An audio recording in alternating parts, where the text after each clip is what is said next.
So before we turn to the campaign part of Campaign 2012, we've just had several days of nuclear talks with Iran that have kind of just wrapped up. And I'm wondering, so let's start by bringing us up to speed on the state of play of the actual policy issue. What have these talks yielded, and where are we now?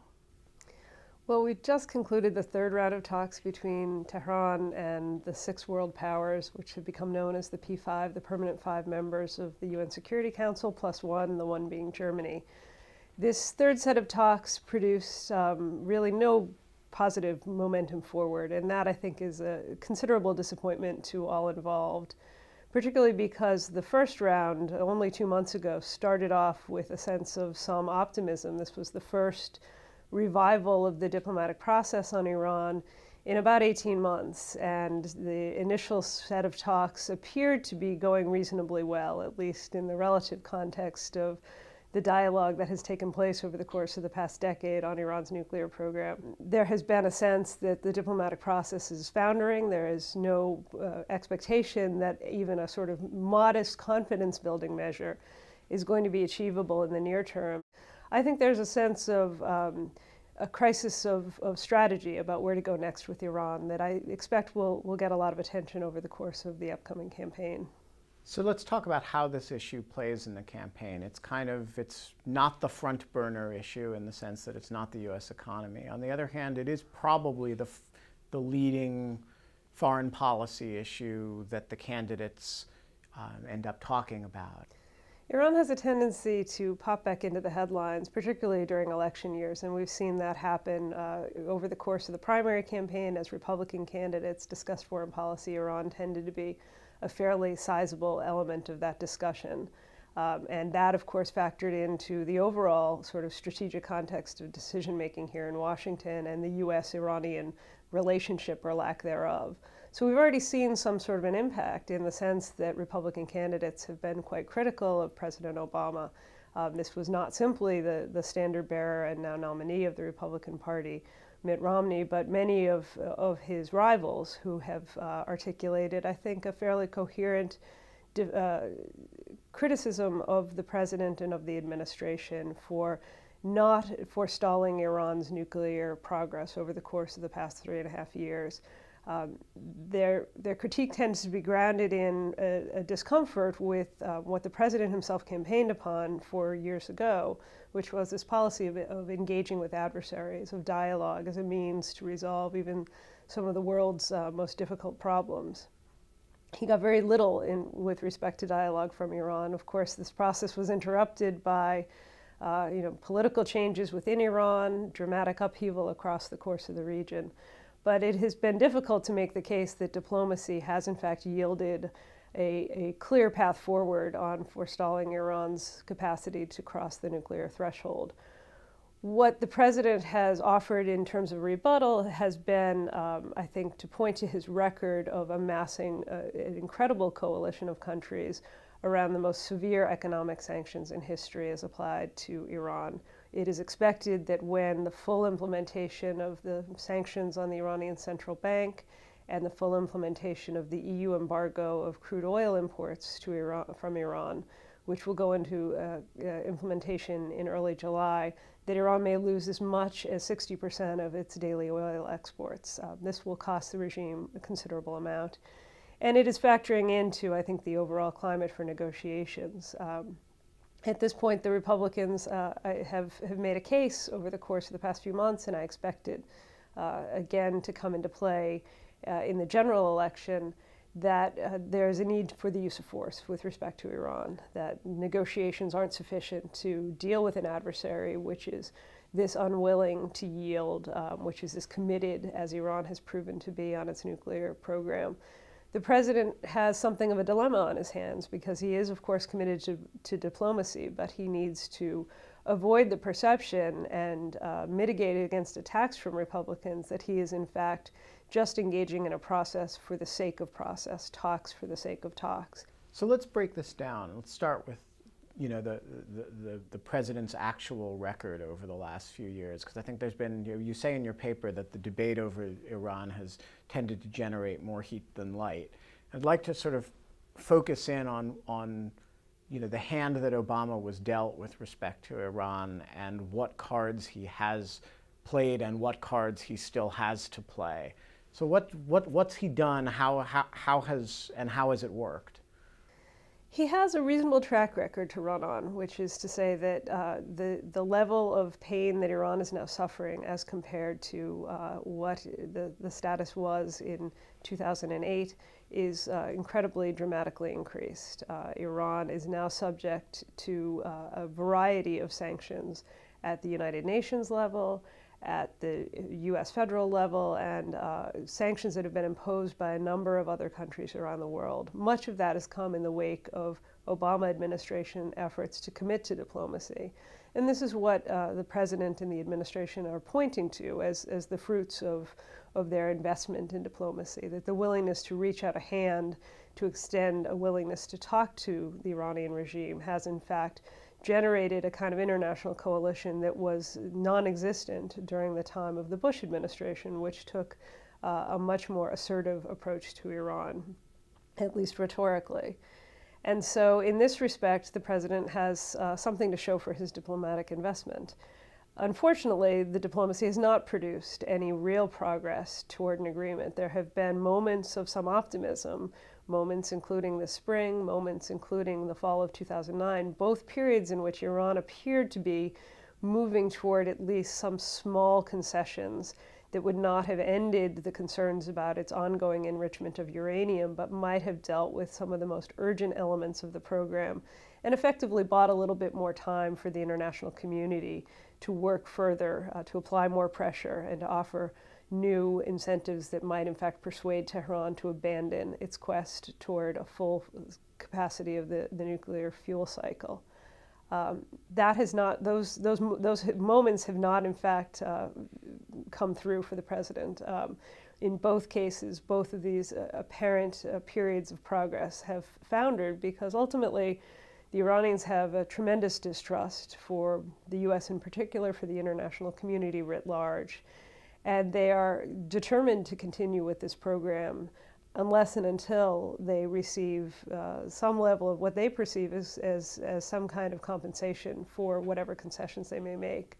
And so the administration has effectively only exacerbated the dilemma that the United States faces. Because of the severity of the sanctions, the Iranians are more willing to come to the table and talk, but in effect, they're demanding a higher price for any real concessions right now, and the administration in an election year is unwilling to pay that price. So the administration, the sanctions are clearly effective in hurting Iran, in injecting pain and injury. Is there any evidence that they are having effect in terms of generating pressure or responsiveness on the part of the regime, other than showing up for talks? I think this is, a considerable ambiguity. Certainly when you speak to U.S. officials, they appear quite confident that the Iranians are well aware of the urgency of their economic predicament. Not simply have they lost considerable degree of their exports, they've been forced to go to barter trade as much of their economy has been cut off from the international financial system. Their currency crashed and lost about half its value even before these sanctions have been fully implemented. And that's had an impact on the day-to-day lives of tens of millions of Iranians because of the impact on the prices that they pay for all the basic goods that they need. So there is a sense that the Iranians are well aware that this cannot go on forever. They cannot survive this level of financial pressure, and therefore that sense of urgency brought them to the table, and in fact, did more than that, brought them to the table in a way that appeared to be constructive, in a way in which they were actually engaging on the issues, and there was this sense that there was progress to be made. The difficulty is that from the Iranian perspective, there is a tendency, because they have lived with sanctions of some form or another for the past 33 years, there tends to be a sense of inflated optimism, perhaps even denial about the potential severity of the economic pressure that they've faced. This is a country that has endured war, revolution, a lot of chaos and disruption, and in fact, the regime has survived. And they are counting on the fact that, at a key moment for an American president facing re-election, at a key moment for the global economic recovery and for Europe in particular, that there is going to be some degree of prudence about precisely how these sanctions will be applied. And so they are counting on the necessity of Iran's oil to the global economy to, in fact, mitigate some of the economic pain that they will feel. It's a bit of a game of chicken on both sides. The U.S. in particular would like to see the maximal leverage from these sanctions, and therefore is, understandably unwilling to show any flexibility, particularly on the eve of their full implementation. The Iranians are hoping to get as much as they possibly can and give as little as possible. So where does that leave the next administration, whether it's a second term of the Obama administration or a Romney administration? You have a set of tools that have been tried, have not shrouded themselves in glory, and you have a, no pun intended, nuclear option that involves costs we don't want to pay and questionable benefits. What's the right strategy for the next administration?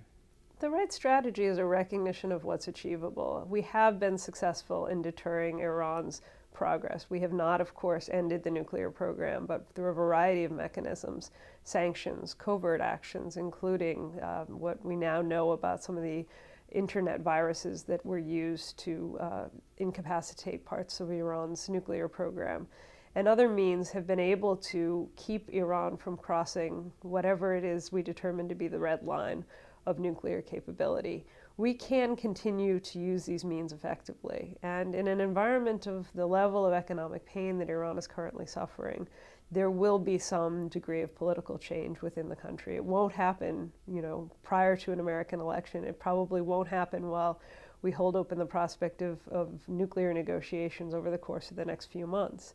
But there will be some rational decision-making which recognizes that ultimately this regime cannot survive without some source of external income, and that in Iran, under this degree of economic difficulty, can easily be confronted by, the largest and most powerful military in the history of the world. This is, we have the means to contain Iranian influence. We've been doing it successfully over the course of the past 33 years. U.S. officials have talked incessantly since the Islamic Revolution about Iran's aspirations for regional hegemony. But that tells you something. Iran has never achieved anything like regional hegemony.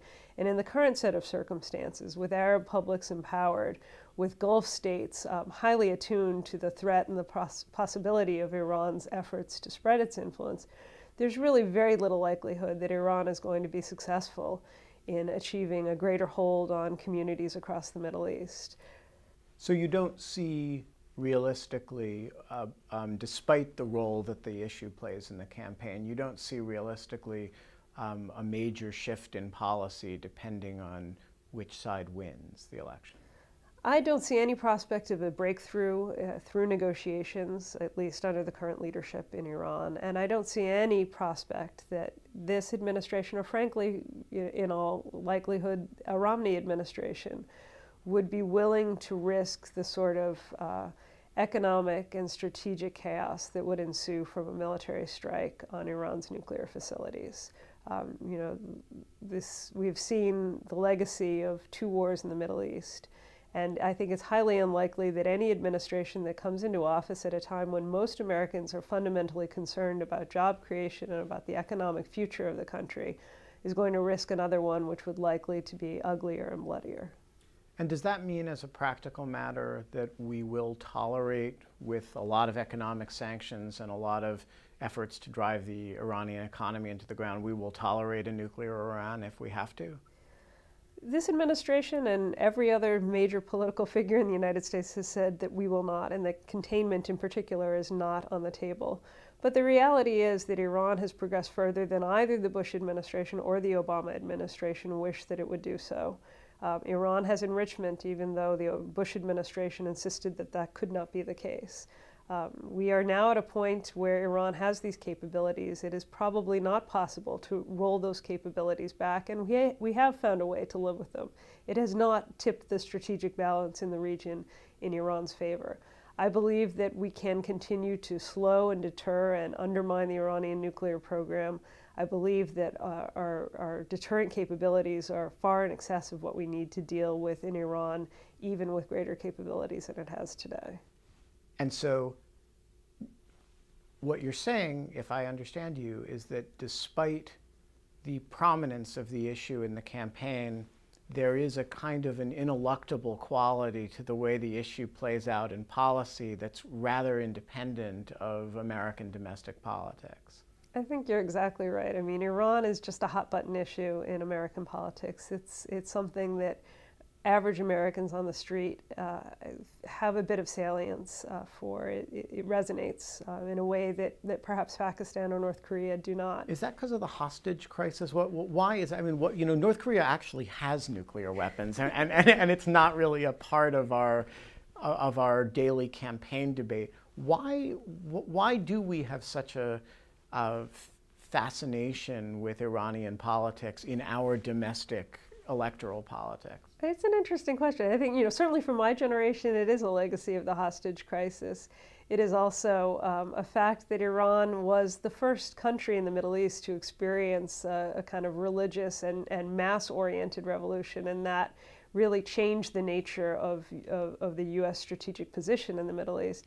Of course, the role of Ahmadinejad, probably the only Middle Eastern leader in recent history who's been caricatured on Saturday Night Live on a regular basis, has had, some degree of value in communicating to the average American that this is a country run by a fairly radical group of individuals.